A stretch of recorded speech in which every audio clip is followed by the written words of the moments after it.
நிலச்சரிவு தொடர்பான வதந்திகளை நம்ப வேண்டாம் என்ற அன்னை செய்தி வெளியாகியிருக்கிறது. நீலகிரியில் நிலச்சரிவு ஏற்படும் என்ற சமூக வலைதள செய்திகளை நம்ப வேண்டாம் என மாவட்ட ஆட்சியர் தெரிவித்திருக்கக்கூடிய அன்னை செய்தியை பார்த்து கொண்டிருக்கிறோம்.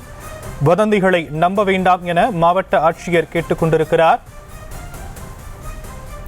நீலகிரி மாவட்ட ஆட்சியர் லக்ஷ்மி இந்த அறிவுறுத்தலை வழங்கியிருக்கக்கூடிய அந்த அண்மை செய்தியை பார்த்து கொண்டிருக்கிறோம்.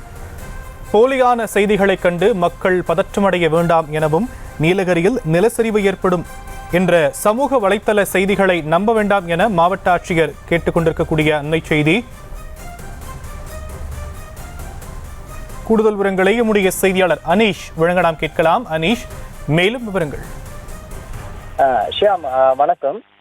கேரள மாநிலம் வயநாட்டில் கடந்த சில நாட்களுக்கு முன்பாக ஒரு பெரும் நிலச்சரிவு ஏற்பட்டது. இந்த நிலச்சரிவில் தொடர்ந்து 3 கிராமங்கள் அடியோடு காணாமல் போயிருப்பதாகவும், மேலும் அந்த நிலச்சரிவில் சிக்கி இதுவரை 300க்கும் மேற்பட்டவர்கள் பலியாகி இருக்கக்கூடிய நிலையில் தற்பொழுது இந்த மீட்பு பணியானது நடைபெற்று வருகிறது. இந்த நிலையில் வயநாட்டில் நடந்தது போலவே நீலகிரி மாவட்டத்திலும் நிலச்சரிவு ஏற்படும் என்று தொடர்ந்து சமூக வலைதளங்களில் பல்வேறு பதிவுகள் வருவதாக நீலகிரி மாவட்ட நிர்வாகத்திற்கு புகார் வந்துள்ளது.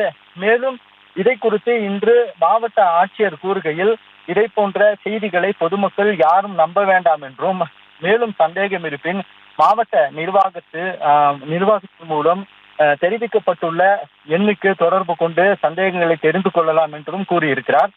மேலும் தற்பொழுது நீலகிரி மாவட்டத்தில் கனமழை பெய்யும் என்று 2 நாட்களுக்கு முன்பாக வானிலை ஆய்வு மையமானது எச்சரிக்கை விடுத்திருந்த நிலையில் தற்போது வரை இந்த மழை பெய்யவில்லை. ஆனால் தற்பொழுது நீலகிரி மாவட்டத்தில் தேசிய பேரிடர் மீட்பு குழுவானது தயார் நிலையில் வைக்கப்பட்டுள்ளதாகவும், மேலும் இதை கண்காணிக்க மாவட்டம் முழுவதும் பல்வேறு அலுவலர்களை நியமிக்கப்பட்டுள்ளதாகவும், எனவே பொதுமக்கள் யாரும் பதட்டமடைய வேண்டாம் என்று மாவட்ட ஆட்சித்தலைவர் தெரிவித்துள்ளார்.